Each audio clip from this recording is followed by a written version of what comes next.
Welcome back to Cleaning Conversations with Jenny Maid, real talk with a pro cleaner. And today we're going to be talking about the history of safety data sheets. This will be meant as an educational segment for those who are new to the residential cleaning service industry. So let's get into it. Before OSHA, before 1970, there was federal workplace safety laws that existed.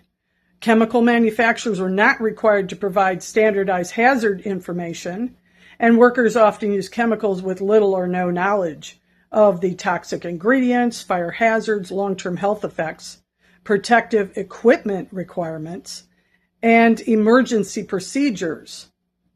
Chemical information varied from company to company, and workers simply relied on word of mouth. So that wasn't good. But in 1970, OSHA is created. The Occupational Safety and Health Administration was created under the Occupational Safety and Health Act of 1970. Woohoo! Here we go. So the purpose, reduce workplace injuries. That's a good idea. Protect employee health and require employees to provide safe workplaces. OSHA itself did not immediately require MSDS sheets, but this law laid the foundation for them.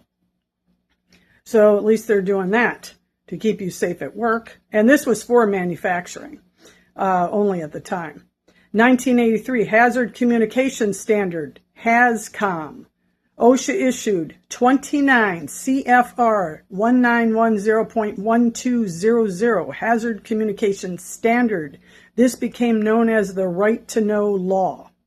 Requirements include manufacturers that they had to evaluate hazards. Hazard labels were required. Employers had to maintain chemical information. Workers had to receive training. Material safety data sheets became required initially. This applied mainly to manufacturing facilities, not cleaning facilities, just manufacturing. So why were they created?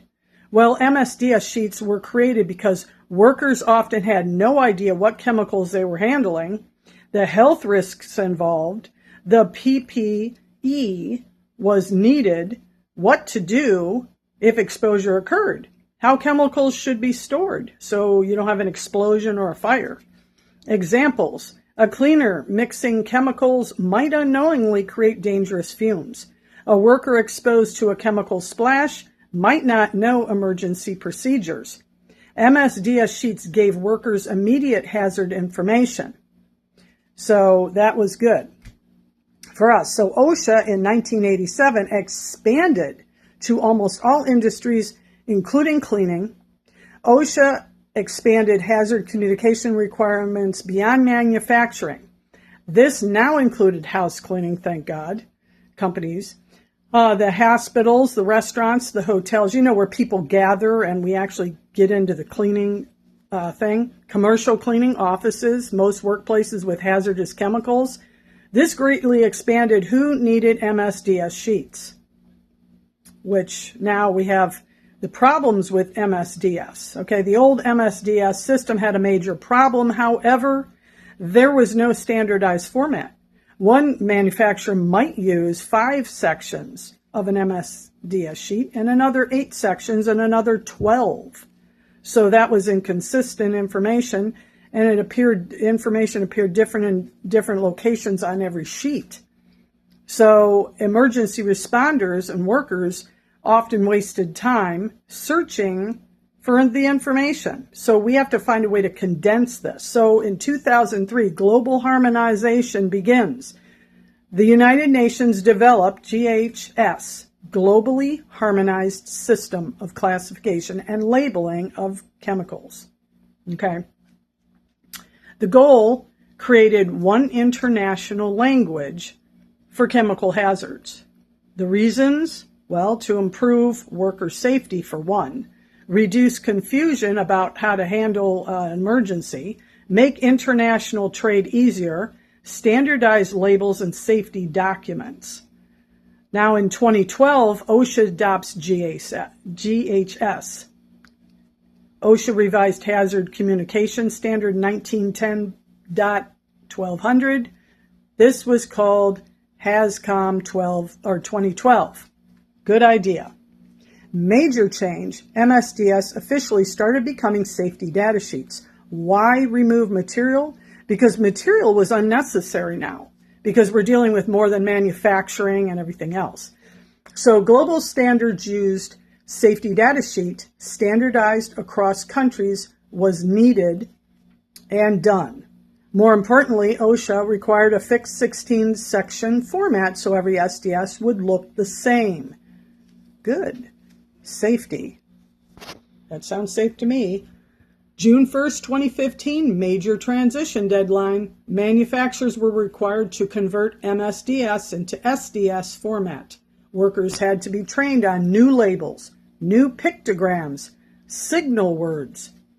New SDS format. By this point, SDS became the OSHA standard. OSHA requirements today, 29 CFR 1910.1200. If a cleaning company uses hazardous chemicals, OSHA generally requires written hazard communication. So you have to have a written hazard communication program. Your chemical inventory list, which means you should have a safety data sheet on every chemical your company uses in a person's house. Safety data sheets accessible to employees as well to keep them safe. Employee training on them. Proper chemical labeling. Secondary container labels if chemicals are transferred. And updated SGS information at all times. So the 16 required SDS sections are now as follows, the same format. Identification, hazard identification, ingredients, first aid measures, firefighting measures, accidental release measures, handling and storage, exposure control, and PPE. Physical and chemical properties, stability and reactivity, toxicological information, boy that was a mouthful, ecological information, and disposal information. How to transport, regulatory information, and other information. Now, if you want to know more about this, just follow me and subscribe to Cleaning Conversations with Jenny Maid. Real Talk with the Pro Cleaner on Monday night at 6 p.m. for more information on the cleaning industry, because there is a lot to know out there and it is always changing. This has been Jennifer Fitzwater with Jenny Maid and Suniva Environmental Solutions.